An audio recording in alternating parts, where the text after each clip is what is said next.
Power पंच martial arts academy की जानिब से कावसा नाराबल में ओपन डिस्ट्रिक्ट ताइक्वांडो चैंपियनशिप 2022 का आगाज हो गया है। इस चैंपियनशिप में जिला बडगाम, बारामूला और दूसरे अजला से काफी तादाद में लड़के और लड़कियां हिस्सा ले रहे हैं। इफ्तिताही तकरीब एसडीपीओ मागाम और 2RR के कंपनी कमांडर और दीगर अफसरान मौजूद थे। यहाँ पे हमें बहुत ही ज़्यादा मज़ा आया। इस फील्ड में आना चाहिए, मेंटली और फिजिकली फिट रहता है।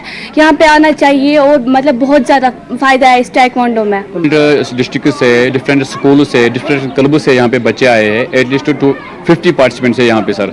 और मैं ये मैसेज देना चाहता हूँ कि जितने भी यूथ, जितने भी युवा अभी ड्रग्स के साथ मुलविस है, उनको चाहिए, स्पेशली फॉर गर्ल्स, उनको भी चाहिए कि वो सेल्फ डिफेंस के लिए क्लब ज्वाइन करे और अपनी सेल्फ डिफेंस के लिए खुद तैयार हो जाए।